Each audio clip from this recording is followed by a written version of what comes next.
When I was a child, my friend Kirk Knight and I found trouble. We seemed to find trouble. And from my perspective, it's his fault. He's the common denominator, and I'm telling the story. So there are two advantages we have, and you'll have to take my word for it. Once we were shooting baskets, and we started to speculate on, could we slam dunk the ball? Could we dunk it? And being fifth graders and a regulation size hoop, obviously we lacked both the height and the vertical to get there. And one of us came up with the idea that we could take a trash can over to the right beneath the hoop, stand up on top of it, and jump and possibly make it. Now, I don't remember if either of us actually achieved a dunk on that day or not, but I do remember what came next. The rim broke first, but then the backboard and then the post, the steel beam that it was on that went down to concrete and the dirt all came out crumbling down. This was at my house, and so it all crashed. That's probably why I don't remember what immediately came before. On another occasion, Kirk and I were at his house, and his parents had a little overhang on the front porch, and there were some decorative columns. And Kirk said, I wonder if we could climb up those columns. And again, I remember what came next more than how far we made it up the columns. But we each picked one and started going up, and they just crumbled apart and fell to the ground. And we both came tumbling down into the shrubs next to their front porch. It turned out that they had termites. The columns had nothing inside. They were completely eaten away, and so they were destroyed from the inside out. And in Haggai, we get this question, how often are we like that? On the outside, things look okay. They might even look good. We might even appear that we've got it all together. Might be in a prestigious institution, or have a good job, or have the right friends, or belong to the right club, or live in the right place, or all the outward appearances seem like things are the way they should be, but something else is not quite right. Something inside isn't the way it should be. The minor prophet Haggai calls people to be rebuilt in here, from the inside. Like solid columns that draw their strength from internal structure, Haggai invites us to trust God's promises and love, and build something spiritual, a house that has a solid foundation.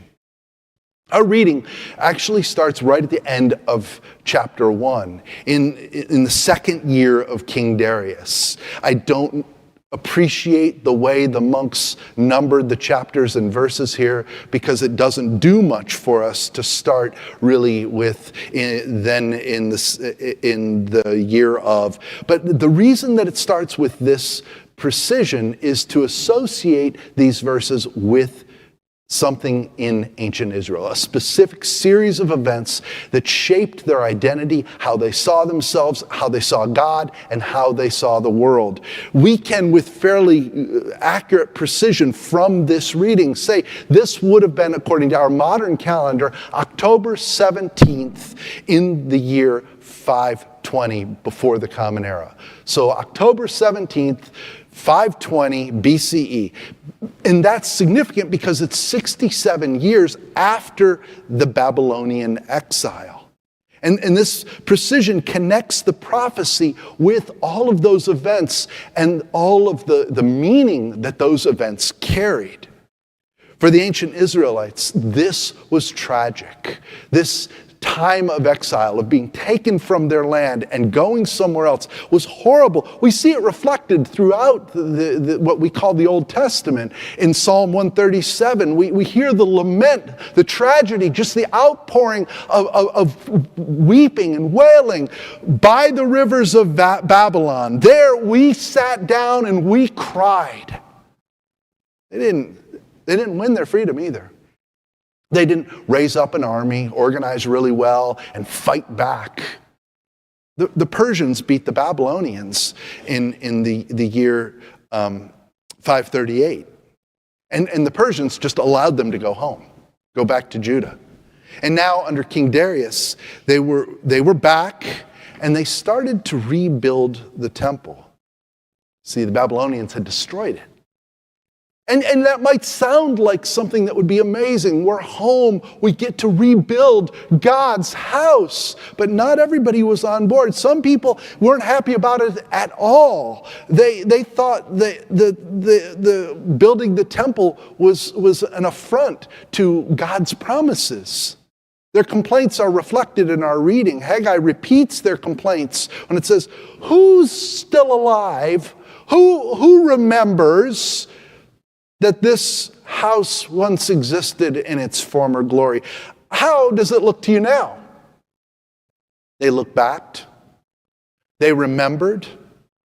They could see in their mind's eye, or the reflection of the stories that were being told, how the temple used to be. And they didn't want to try to recapture that former glory.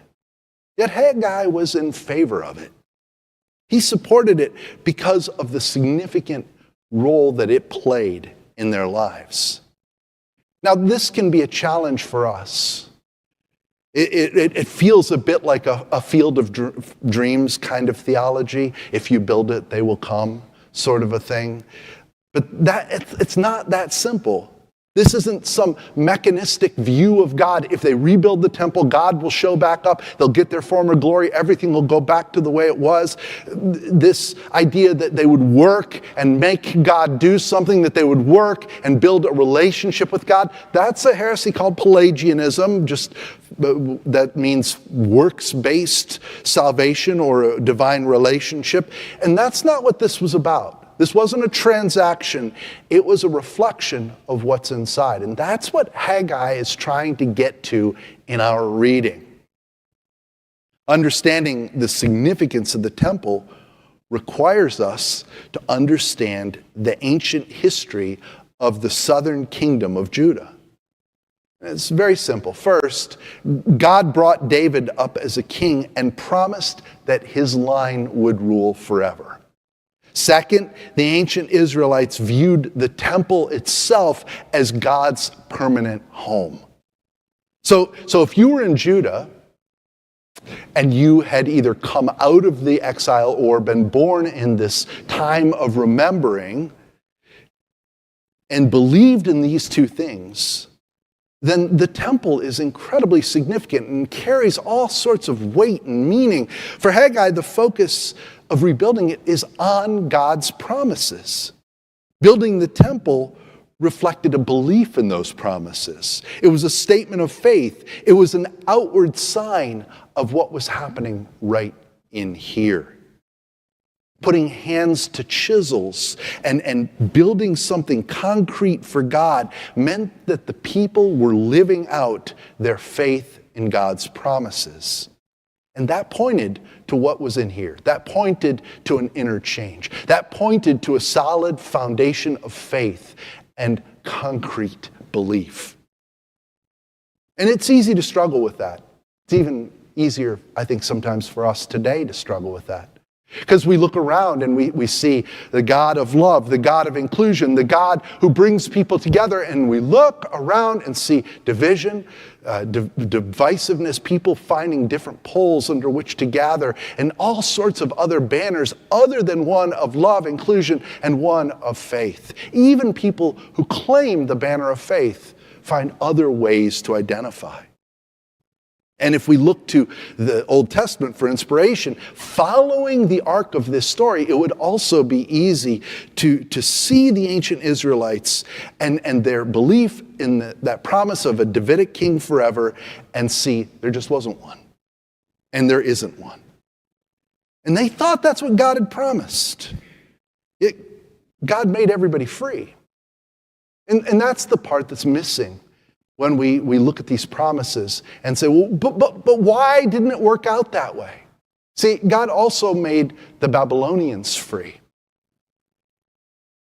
Even though God would likely not have led the Babylonians to attack anyone had they asked for God's advice, they acted in their freedom. They attacked ancient Israel and won. God's promise wasn't broken or God's love reduced. When bad things happen, it means we're alive. We're in a world where God is and is loving, but gives us freedom. Sometimes we don't know why something happens. And again, it's easy to look around today and to ask that very question, why is this happening? Why is that happening? Why are these people suffering? Why are those folks struggling? Why is this one so mean? Why does that one lie so much? There are all these questions that we could ask, and those are questions that are worth asking. From Haggai and his response to rebuilding the temple after the Babylonian captivity, we can learn how to react to our world. We can learn how to react to the situations we see. And from Haggai, we see it starts right here. It starts from being rebuilt in here. Haggai recognized that there were issues with rebuilding the temple and acknowledged the people's complaints. But then he also recognized God is on the move. Sort of a, look, y'all, God's doing something. We can choose to be a part of it or not. Part of it or not. For the ancient Israelites returning from captivity, building the temple was a response to this movement. It reflected a belief in God's promises. And as a response to a God who is already at work, Haggai is basically saying, we should already be doing this. Let's get started. There shouldn't be any delay. And it's a little bit like the analysis paralysis that we as a church sometimes do. We look at a question, look at it, and then look at it some more, and some more, and some more. When we know God wants us to do something, we should act. We should move. We should take bold steps in faith. Haggai recognized that the people have to respond to God's presence. And in his view, the people needed to show commitment. And this is just simply a way of saying, if it's in here, it should be here in our hands too. If we believe something, our lives should reflect it. If we believe that we, as the ancient Israelites, have this home for God, then we need to build it. If we believe in a God of inclusion, then we need to be inclusive. If we believe in a God of love, then we must be loving. If we believe in a God of truth, then we proclaim the truth. And it goes on and on and on. Their actions, the ancient Israelites' actions, were about life, seizing it, being engaged, and living a faith that reflects the solid core deep within us. There's a minister, a Presbyterian minister named Bruce Thielman. I listened to his sermons many years ago when I was first starting out preaching. And he tells a story about having someone come into his office once and offer him a huge sum of money if he could take away the person's problems. The person said, if you will help me get over my anxieties and my fears and my doubts and challenges, I'll give you $10,000. I've adjusted it for inflation. Bruce said, I'm enough of a Presbyterian to have been immediately interested. It would work to say I'm enough of a Baptist to be immediately interested. But then he said, would you like to be rid of all of the difficulties you face? All of the problems that are yours? All the traumas that confront you? Would you like to be beyond all of those things? And this person said, yes. So Bruce leaned over his desk and said, here's what you do. Go out. Get in your car and drive 5 blocks straight ahead, and you'll get to Glendale Avenue. Turn right and go 11 blocks south. When you get about 11 blocks south, you'll notice that on the side of the road, there's a high fence. Keep driving until you get to the gate and go through the gate in the fence. You will now be in Forest Lawn Cemetery. There are 52,000 people there, and none of them have any problems. None of them have any fears. To be alive means to have problems. To breathe means to confront difficulties. Friends, God is at work in our world, and God is at work in us. When we look for it, we can see it.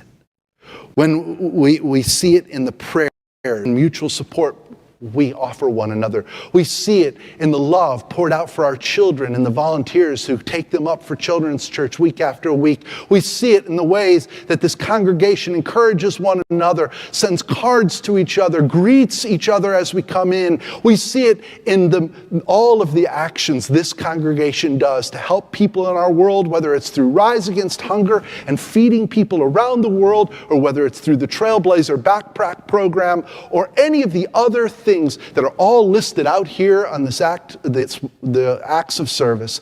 You see it in the way that this family of faith lives, so that the interchange is reflected outward in our hands. You see it as Baptists from Virginia come alongside the members of Iglesia Baptista de Saleda in Puerto Rico last week and work hard under the Caribbean sun to put a new roof on and to stain pews and to make their church a place of God's presence where people can worship and grow together.